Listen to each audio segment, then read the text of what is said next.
Welcome to the Bilingual Montessori webinar series. Hello, I'm Amy with Bilingual Montessori.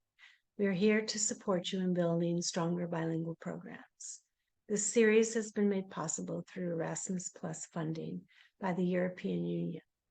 It's a pleasure to introduce to you Dr. Aoife Ahern and Laura Cassidy.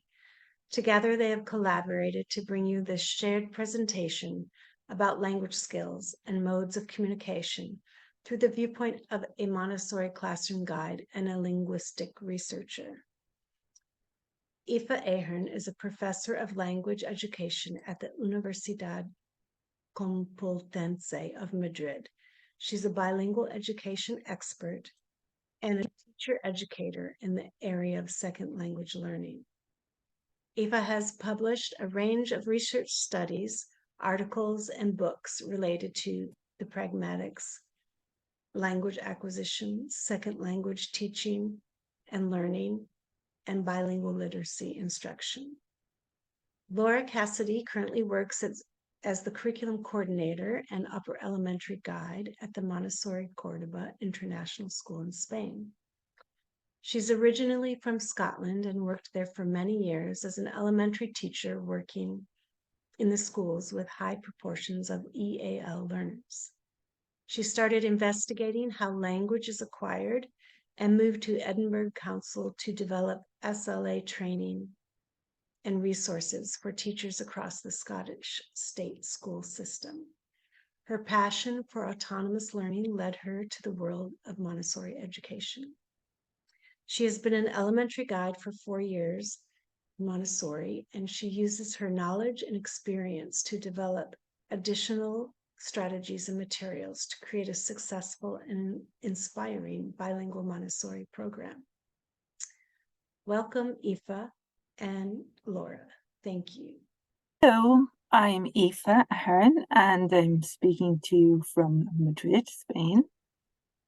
And my name's Laura Cassidy, and I'm coming to you today from Cordoba, Spain.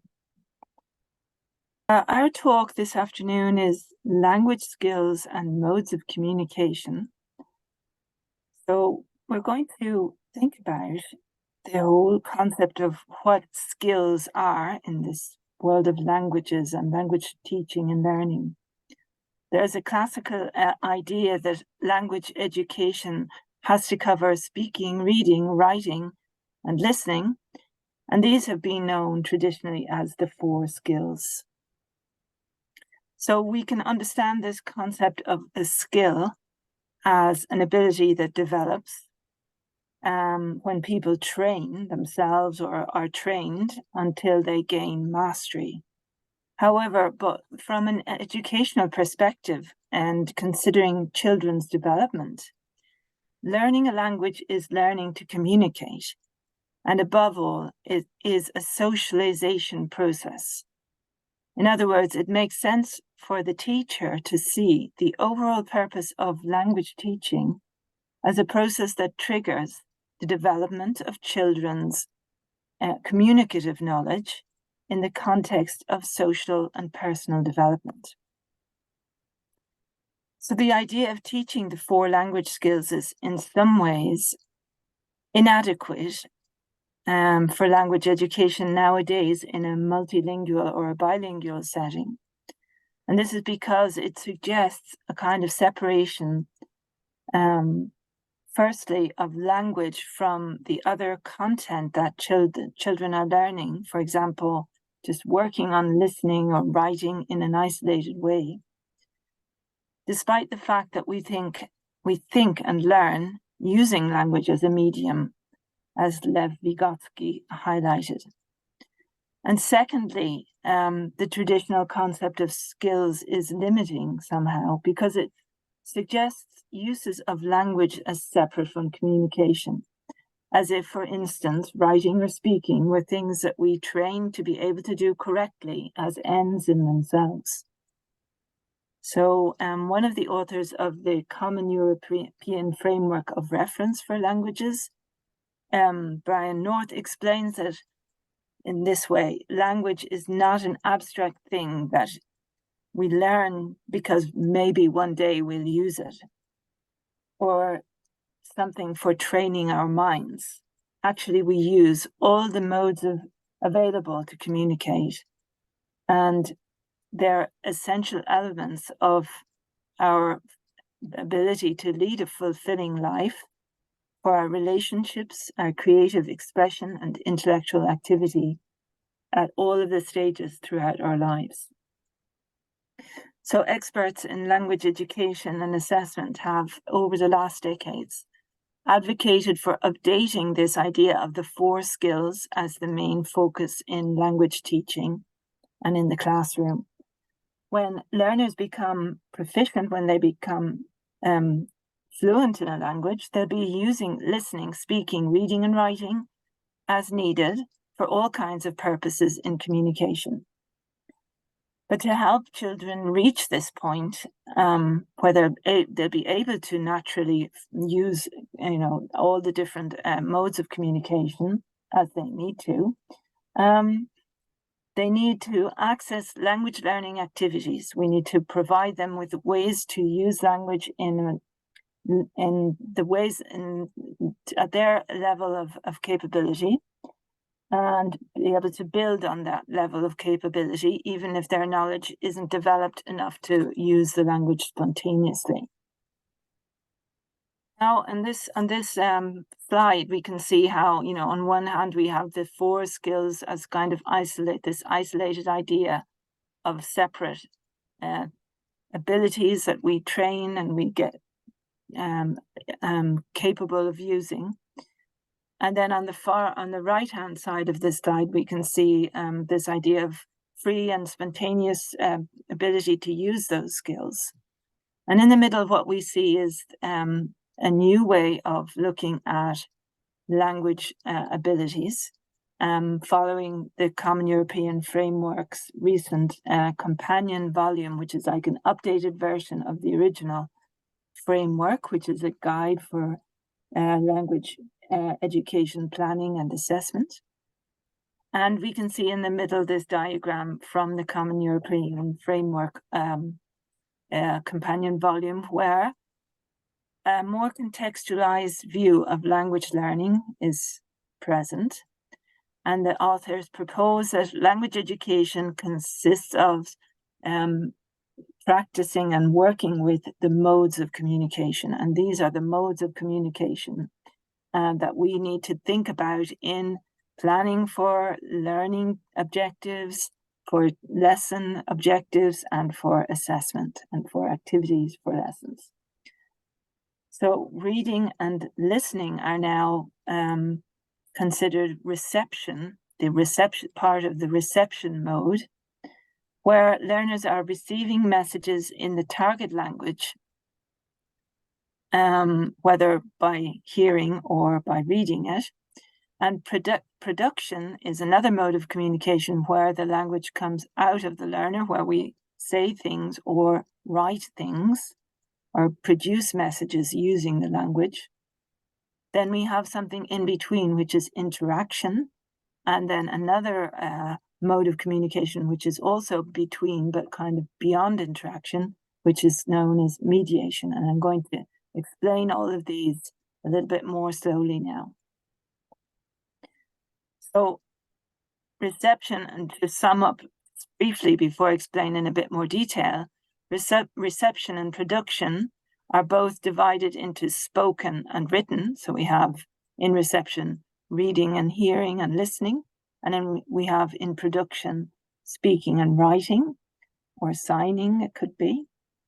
And interaction involves both reception and production, kind of interspersed, but it's more than the sum of those parts, which I'll explain in a minute why.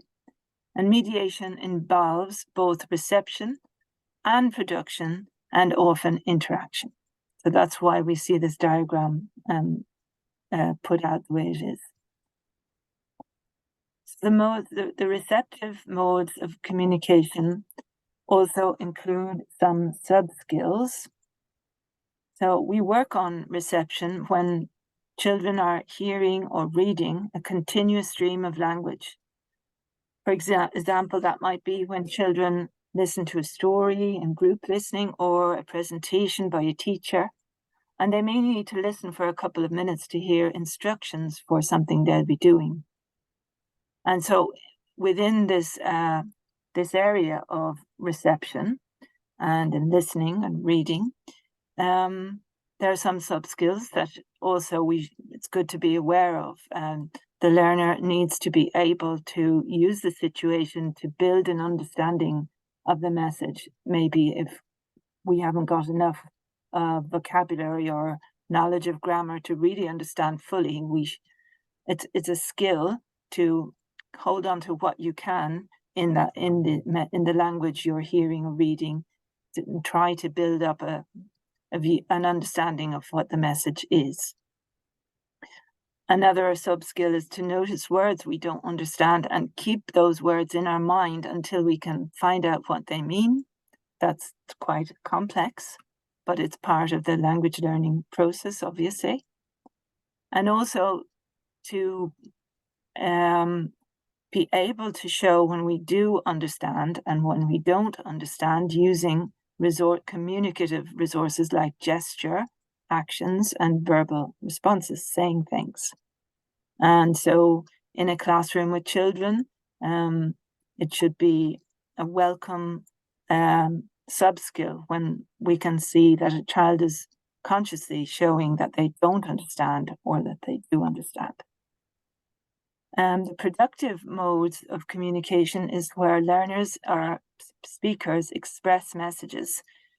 In a classroom, that could be in circle time when someone peps up and has something to say or explains something that they've discovered, or maybe reciting or joining in a song or chanting. So production involves speaking a slightly longer stretch of words than in interaction, when we might just say a couple of words and then listen to someone else what their answer is. And the same with writing. And then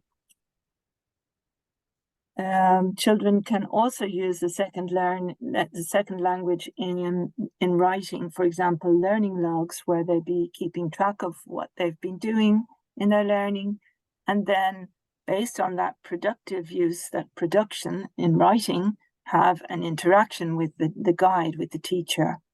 And then we have these subskills for production, the production mode, including using strategies when we speak, like in parallel to what we said about the receptive ability to show that you understand, also to check that the hearer or the people you're conversing with are following what you're saying, keep their attention, highlight what's important, using repetition, intonation, speaking more quickly or more slowly, depending on what's important, and the volume of your voice, pronunciation, gestures.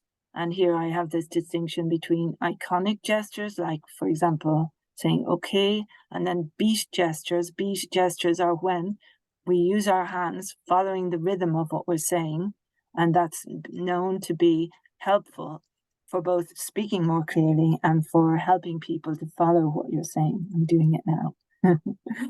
Also, another set of production subskills are those that apply to writing. For instance, children go from phonetic spelling to approaching conventional spelling. So little by little, they become able to write, to spell correctly. But at the beginning, they're going to spell the way they hear the words. And this is also a useful sub-skill, to be able to connect the written form with the sounds that you have in your mind, of the way a word sounds. And this is a big step towards really feeling that you know those words or those expressions. And in writing sub-skills, we can also include tidiness, clarity of, intelligibility, so that the writing appears readable to the child and to others. And then writing, as we all know, because we all write as we're adults, writing is never easy. So we're always developing our ability to cast our message at the right register, to make it polite enough or friendly enough, etc., and to use the right kind of terms depending on what we're saying and who we're writing for. Then we have the interaction mode of communication, where children partake in conversation and brief exchanges. Interaction requires being able to respond to what we hear or read relatively quickly using the language repertoire that we have. So we might just have a few words, but we can use them, and that means we're progressing in interaction. And that can also include mixing languages, responding partially in the first language, combining words or phrases with gestures. And conversation in its simplest form is giving appropriate answers by saying words and possibly using those gestures. And as we grow in our conversational abilities, we need to show that we're listening, and we need to nod, use eye contact, use fillers like okay, when we're speaking to fill up the time and show that we're going to continue speaking, and substituting words if we need to, if we don't know the right word, to get our message across despite that. Also, as we progress in our conversation abilities, we need to learn and be able to build on what our peers say and use their ideas to make contrasts, agree or disagree, and say why. We also use writing in interaction more and more nowadays, and there are many ways to do this in the classroom, which maybe Laura will mention. And children can enjoy interaction activities of many kinds, such as role plays and so on. And mediation, the last mode of the new modes of communication, it's where all the other modes are included, and it's when a person rebuilds a message in a new form. So this means making a message or a text that was said or written by somebody else or previously in a different form, and giving it a new form for the hearer with the purpose at hand in mind. For example, a child who's fluent in 2 languages can help others understand what was said by summing it up in the other children's first language, as Laura will explain. And mediation also involves reception and then production, as well as interaction. For instance, if we sum up what someone else has said to present it to another person, and when we do that, there might be questions about what was said and we can answer in the interaction. As well, mediation is interesting. It can be about transforming the message into another form of representation, like words into pictures or icons, a description that we hear into a drawing, or an instruction into the action that the instruction is giving us. It could be, for example, in addition, putting pictures that are about a story in order as we hear the story if they were jumbled up. And so mediation is very interesting. It's important to keep it in mind. It's closely related to plurilingual competence, which is a concept about acknowledging that all of a person's language repertoire is valid knowledge that we should take advantage of in communicating effectively. Mediation is a mode of communication that allows us to exploit any knowledge that we may have, even if it is only a little bit, to transmit messages that may not be understood to others when those messages are in their original form. So now the floor is yours, Laura. Thank you, Aoife. So I'm going to talk a bit about the different modes of communication and how we can use them in the Montessori elementary classroom. I think it's really obvious from the explanation that we need communication with free speaking, listening, reading, and writing in order to achieve the different modes of communication. The wonderful thing about the Montessori classroom is it's so interconnected that it creates a rich environment for those modes of communication to be used simultaneously or one after the other. For me, to get free communication, one of the most important things is to develop a classroom culture around second language learning, because it's only when this is established that we can have language as it's intended, not as something we're going to use in the future, but something that is active, that we're using every day and uses the different communication modes. This for me is fundamental in creating that free communication in the classroom. And there are three main parts to that. Classroom culture around second language learning needs to be a positive learning environment. There needs to be a cultural norm around language, and there also should be a natural flow of language. So I'm just going to briefly explain what I mean by that. Creating a positive learning environment is really fundamental in helping children feel secure in their language acquisition. It means that positive discipline should be used all the time in the classroom so that the guide is modeling fairness and respect at all times. And it also means that it's an environment where people can make mistakes, where there's a growth mindset, because in this way, children can feel confident to make mistakes and not feel inhibited in their language learning. And only when a child feels secure is he really ready to begin language acquisition. The second important part is having a cultural norm around language. The idea that this is what we do here. It means that the second language should be used freely whenever possible in the room, and that it should be used by both adults, or however many adults you have, if possible, or if not, then the adult responsible for that language. This creates a cultural norm that the second language is integrated into the daily interactions of the classroom. As children become accustomed to hearing L2 and are comfortable with the idea that it is the language used in the environment.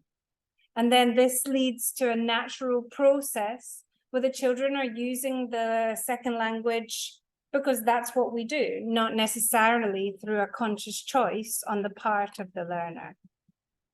It means that the second language use is normalized, but it's not obligated. The final key component is encouraging a natural flow of language. This means for the adults, it's important to resist the temptation to correct learners when they're speaking in the second language. You might model how to answer correctly or to say something, but you would never correct the child. What I mean by that is a child might say, I borrow pencil, and you might answer, can I borrow a pencil? Yes, of course. But we would not correct the child in that situation. The other key part of the flow of language is that children are never obligated to speak in L2. We know that second plane children thrive when they're following their interests and their desires. And that's why it's so important that the decision to speak in their second language really comes from them. Whenever possible, adults should speak in L2 to the children, but the children should feel free to respond in L1 or in L2, or to use a mixture, to use translanguaging. It's also important that the adults are honest about their understanding of the first language of the child, even though they continue to reply in L2. That way the children are not deceived by the adult. We're not pretending we don't understand. After all, we are modeling the behavior that we want to observe. The communication mode of mediation that Aoife talked about plays a big part of this natural language flow in a Montessori elementary classroom, especially as part of cosmic education, as children learn to solve problems and conflicts together. A powerful tool in these situations is the use of recasts as a form of mediation, where the child explains their situation in L1 and the adult reframes or repeats what they've said in L2. This ensures that the child feels heard and also creates a positive experience for them of L2. This can be enhanced even further by if adults use consistent questions in L2 in order to resolve conflicts and create a positive experience for the child, as they learn to understand the consistent questions in L2, but then they also learn at the same time that each adult in the room is going to be consistent in supporting them and listening to them when resolving conflicts. Now I'm going to give some specific examples from my own experience in the Montessori elementary classroom of how to engage children in these different modes of communication. So circle time can be a really excellent opportunity to raise the profile of L2 in your classroom, but also to use the various modes of communication simultaneously. The best elementary Montessori circle times are not dominated by adults. They are led by the children, and the children feel like it's their chance to share their thoughts and ideas. Children use receptive modes of communication as it's a chance for extended listening. This is when children have a chance to experience listening in context. They develop that skill of listening for a key word and experience the flow of maybe not understanding the first sentence, but recognizing a word in the second sentence, which helps them retrospectively understand the sentence before. Being comfortable with this is a big part of language learning too, especially for second plane learners, where they learn not to feel where they learn to be comfortable and not feel anxious about that process. Productive modes are also used when in the interaction in the circle. I know in my own circle, the children are often very keen to give some extended speech and defend their viewpoint, which means it's also a really great opportunity for them to be speaking and giving their ideas while the other children are using the receptive modes and listening. Interaction mode, a combination of production and reception modes, also occurs intrinsically in the circle, especially if there is a community book. So the way that a community book works is that I have a community book in my classroom, and during the week, the children can write down suggestions of things they would like to improve or ideas they have for going out, and they write it in the book, therefore using their production skills. Then in the weekly meeting, the child who wrote in the book has the chance to elaborate on it and give the idea to the group, making a productive speech.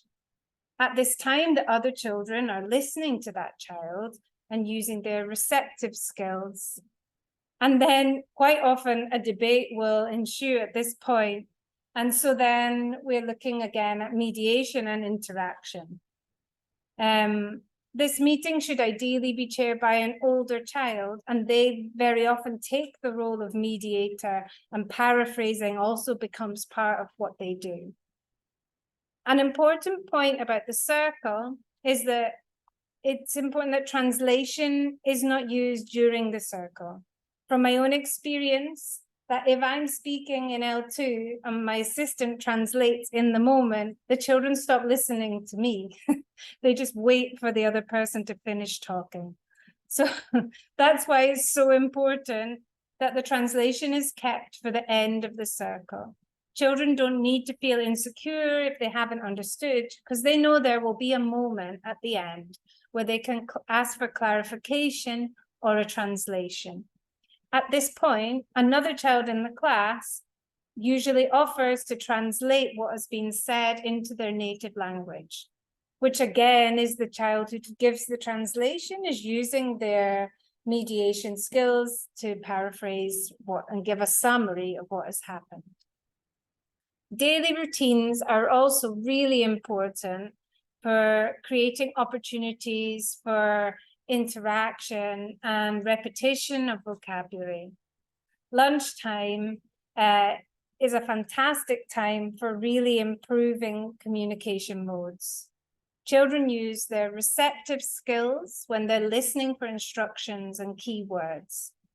They might hear new vocabulary for foods, and adults can support this by using consistent language when they interact in this context. That is, have some fixed phrases to use very regularly, like, would you like some more? Children then become secure in the repetition of this daily routine and use productive skills to say things like, more please, can I repeat? The repetition and routine of the lunchtime creates an opportunity for L2 learners to feel secure in producing language, as they're very sure of the routine and vocabulary and grammar structures required.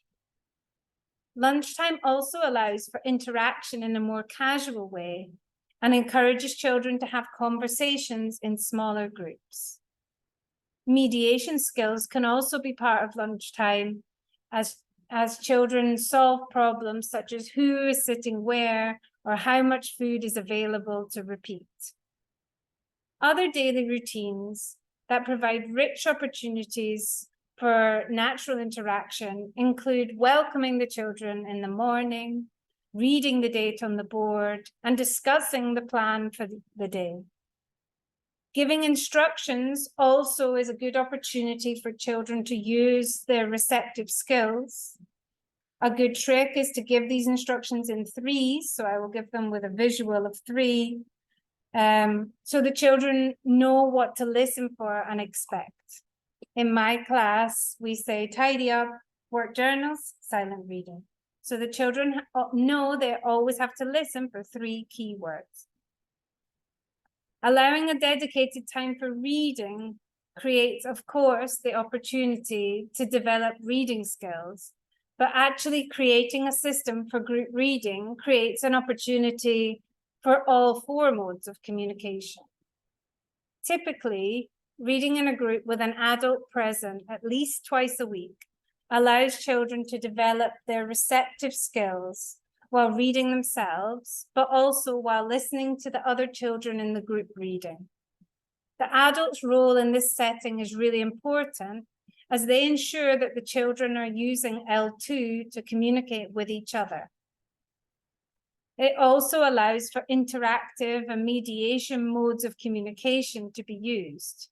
If the adult is asking questions based on Bloom's taxonomy, they create opportunities for learners to think and to paraphrase in L2. This then allows learners to use productive skills by giving an extended speech in response. The key to this is ensuring a range of questions rather than only checking for understanding. Questions such as, how do you think the character is feeling? Can you explain why? Is there a time when you have ever felt this way? This is a rich opportunity to develop mediation skills in L2 and simultaneously using all 4 modes of communication. Big works. Dr. Montessori claimed that big works provide second plane learners with the opportunities they need to take risks, work with peers, and be autonomous. They allow them to create disorder in a big space while at the same time creating order in their minds.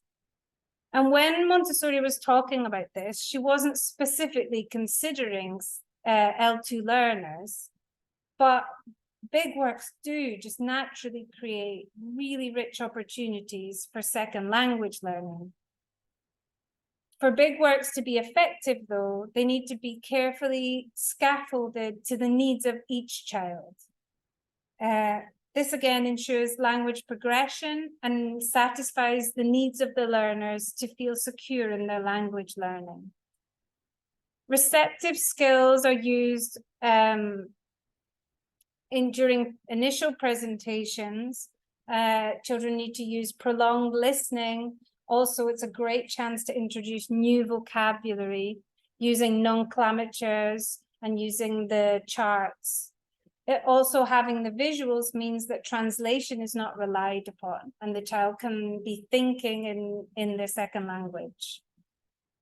The great thing about big works is these skills, then you can jump between them. So then productive skills are used, writing skills. For example, if a child is doing a science experiment, the guide can carefully include a language objective at the same time.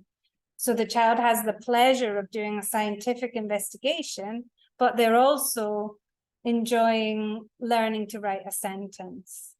The writing skills, they can be so creative, they can use art materials, they can build models, and language skills really just occur naturally in these moments. At the end of a big work, it's very common to have an oral presentation by the children involved. This involves groups of learning presenting to their peers their project. Learners may read from their final product, but I find encouraging them to share with the group, for example, 2 interesting things they learned or something that surprised you. It encourages the learners to paraphrase and use the mediation skill because they're articulating what they've learned by thinking about it rather than only using the receptive skill of reading. For less confident speakers, creating a PowerPoint as a final product can be very engaging and also gives children a more structured approach to oral presentation that students enjoy. Each session can also conclude with questions and answers, which again leads to paraphrasing and mediation and also taking turns and interaction. On top of these opportunities in the Montessori classroom to use the different communication modes, it's also useful to have specific L2 communication activities. Board games and other conversational materials are helpful to engage elementary students in fun activities that appeal to their social nature. These activities are important for reinforcing key language skills in a way that is engaging and autonomous. These games encourage the children to use their productive skills, as it often gives them a clear structure to use to speak. And it also has the added incentive of the objective of winning a game. They also give opportunities for children to take turns with the script and using the mode of interaction in a way that is secure and structured.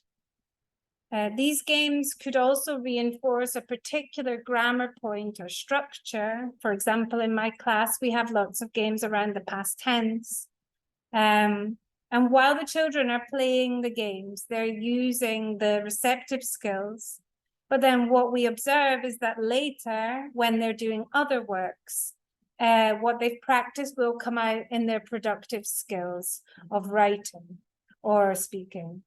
Games can include things like Scrabble, Guess Who, or conversational snakes and ladders.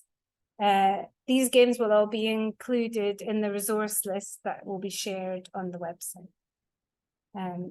In all the examples I've given you, you can see that each of them gives opportunities for all the modes of communication to be used almost simultaneously. And just as the children recognize every day the interconnectedness of the Montessori curriculum, we can also observe the interconnected nature of these 4 modes of communication in what we do every day. Moving away from the traditional view of 4 skills of communication fits perfectly with the Montessori perspective of how everything is interconnected. Thank you. Just to end up this webinar, kind of pulling together the ideas that we've talked about here, a couple of pointers, 3 pointers to take home. That the Montessori classroom as a communication-rich learning space offers opportunities for effective language development, which is based on using language for its authentic purpose to communicate, for self-expression, for reflection, and for hearing and understanding the people around us. So those are the authentic purposes, rather, of language. And it's an important idea, I think, from what all the examples Laura's provided, that combining the modes of communication and accepting children's ways of using them, adapted to where they are in the learning process, is the road that's a good one to follow in educating children in bilingual programs. And above all, it's also worth keeping in mind the general goal of an elementary language program, which really is about maintaining or igniting a spark of enjoyment and curiosity for languages as their essential achievement that they should finish primary or elementary school with, because the technicalities of language are going to be much easier for them to develop when they're going into the adolescent years, and they can have much more abstract thinking processes and study skills and more independence and interest in expanding their competence in all the different aspects of being proficient in the second or foreign languages. Thank you for listening to the webinar. We hope that these ideas about the different modes of communication and all the skills involved in communication really help you in your work as a teacher or an educator and working on languages. And we also hope that some of the examples and strategies you've heard today will be useful for you to use in your own classrooms to create environments full of second language learning.